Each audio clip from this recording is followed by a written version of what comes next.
someone says to you, "Oh, get your conversion rate high," you just need to get your conversion rate high. It's like it's completely pointless. It's like saying be more successful, just sell more stuff. It's like it doesn't mean anything.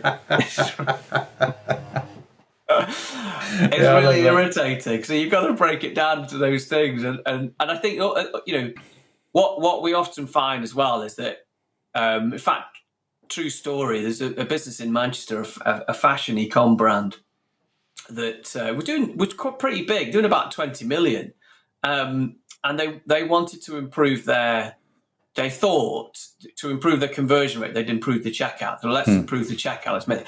And they were obsessed over it. It took them about 6 months and spent a lot of money and time trying to make their checkout really slick and, roll it out after like 6 months of absolute blood, sweat and tears. Yeah. And nothing happened. Nothing happened. Like, there was no improvement to checkout whatsoever. No improvement to conversion rate. Like, the drop off was identical. There was no change at all. And when you look back and you go, well, obviously there wasn't going to be any change because their checkout to order stat was already at 92%. The average is 84. So you're like, you're already way higher than average. But guess what's low? Their add to basket stat was less than 4%. So they got less than 4% of people are adding to basket, and you're like, well, what? That's where you should spend your time. Yeah.